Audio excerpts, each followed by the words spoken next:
किन लोगों पर कुर्बानी मुआफ़ है, यानी कौन कौन लोग ऐसे हैं कि जिन पर अल्लाह की जानिब से कुर्बानी करना मुआफ़ है और वो कुर्बानी नहीं करेंगे, फिर भी अगर वो करते हैं तो उन पर वाजिब नहीं है, वो नफल में शामिल होगा और उनको नफल का सवाब मिलेगा।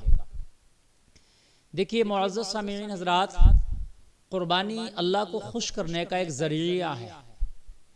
हालांकि कुर्बानी में ना ही तो अल्लाह को तुम्हारा गोश्त पहुंचता है कुर्बानी का, ना ही तो कुर्बानी की हड्डियां पहुंचती हैं, ना ही तो अल्लाह को उसका खून पहुंचता है और ना ही उसका चर्म यानी चमड़ा पहुंचता है।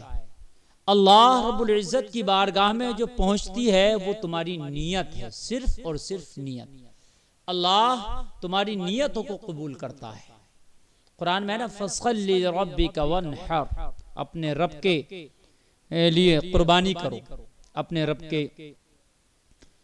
अब रब के नाम से हम कुर्बानी कर रहे हैं, रब को राजी करने के लिए कुर्बानी कर रहे हैं, तो उसके अंदर दिखावा नहीं होना चाहिए।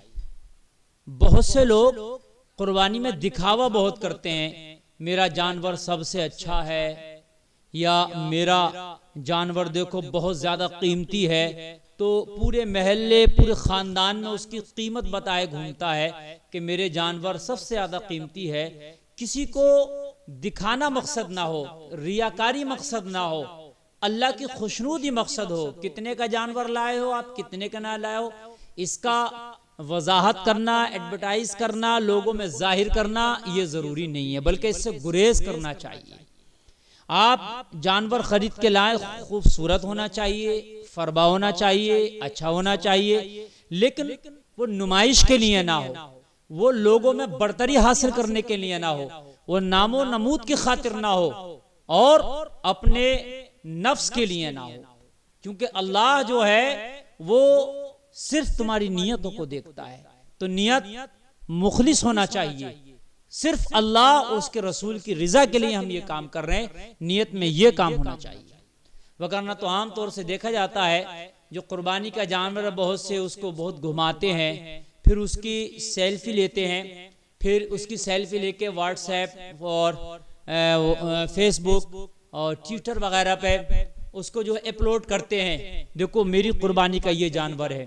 तो अल्लाह के लिए इससे गुरेज करें, ना ही तो कुर्बानी से पहले, ना कुर्बानी होते वक्त, ना कुर्बानी के बाद उसके गोश्त की कोई भी सेल्फी, कोई भी फोटोज, कोई भी पिक्चर आप किसी भी नेट के जो है ऐप पर उसको अपलोड नहीं करें। इससे आप गुरेज करें, इसलिए कि आपको दिखाना मकसद नहीं है, सिर्फ अपने रब को राजी करना मकसद है।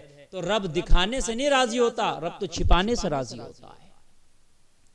तो जिन पर कुर्बानी वाजिब है, अल्लाह का जिन पर हुक्म है कि कुर्बानी करें, उनको चाहिए कि वो कुर्बानी इस तरीके से करें जैसे मैंने बताया।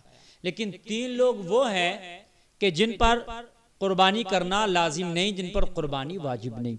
वो कौन कौन है? तो नंबर 1 मुसाफिर। जो शख्स सफर में है, अब उस पर कुर्बानी करना जो है वाजिब नहीं है, इसलिए कि वो मालदार था, अपने घर था, अब वो सफर पे है, अब लिहाजा उससे यह अहकाम उठा लिए जाएंगे। तो मुसाफिर अगर है तो वो कुर्बानी करना वाजिब नहीं। नंबर 2 गुलाम। अगर किसी का गुलाम है तो कुर्बानी उस पर भी वाजिब नहीं, कुर्बानी के अहकाम उस पर भी जो है लागू नहीं किए जाएंगे। वो कुर्बानी वाले जिम्रे से बरी है, इससे अलग है। 2 हो गए। और नंबर 3 ऐसा शख्स जो मालिक निसाब ना हो, यानी जिसके पास इतना माल ना हो जो निसाब को पहुंचता हो, यानी 7.5 तोला सोना या 52.5 तोला चांदी या इनके बराबर कोई दूसरा माल या रकम वगैरह उसके पास नहीं है, उसका माल निसाब को नहीं पहुंचता है, तो उस पर भी कुर्बानी वाजिब नहीं है, वो भी कुर्बानी के जिम्रे से बरी है। इनके अलावा जो लोग हैं वो कुर्बानी करेंगे और उन पर कुर्बानी वाजिब है, जरूरी है, वो कुर्बानी साल में एक बार लाजमी तौर पर करें।